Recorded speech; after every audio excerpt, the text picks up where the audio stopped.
17A వర్తిస్తుందా చంద్రబాబు నాయుడు గారికి, అరసేయడానికి అవకాశం లేదా, ఇవన్నీ కూడా ఒక ఉత్కంఠపూరితమైన చర్చ జరుగుతూ ఉంది. అది ఈరోజు సుప్రీంకోర్టులో తేల్చకుండా మన వాయిదా పడిపోయింది. వాస్తవానికి ఈ 17A దానిపైన ఇద్దరు జడ్జెస్ డిఫరెంట్ ఒపీనియన్స్ ఇస్తే దాన్ని సుప్రీంకోర్టుకి పంపించారు. అది ఎప్పటికప్పుడు తీర్పిచ్చాల్సింది. సుప్రీంకోర్టు బెంచ్ ఏర్పాటు చేసుకోవాలా, మళ్ళా సంవత్సరం పడుతుందో అది తెలియదు. అంటే ఏంటి కథకం అంతా?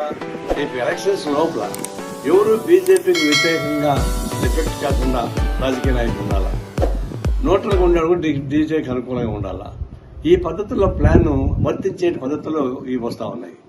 ఇది సహజంగానే ఇది కత్తి ఎలాడుతూ ఉంటుంది పైన ఎన్నికలు అయిపోయేంత వరకు. అప్పటిదాకా ఎవరు కానీ డిఫెక్ట్ కావడానికి ఫీల్ లేదు. జాగ్రత్తగా నోరు మూసుకొని బీజేపీతో కలిసి పనిచేయాల్సిందే. అలాంటి పద్ధతుల్లో న్యాయ వ్యవస్థ కూడా ఒక కత్తిట్టం వచ్చేసినట్టు వస్తూ ఉంది. ఇది ఒక విధంగా ప్రజాస్వామ్యానికి విరుద్ధమైంది.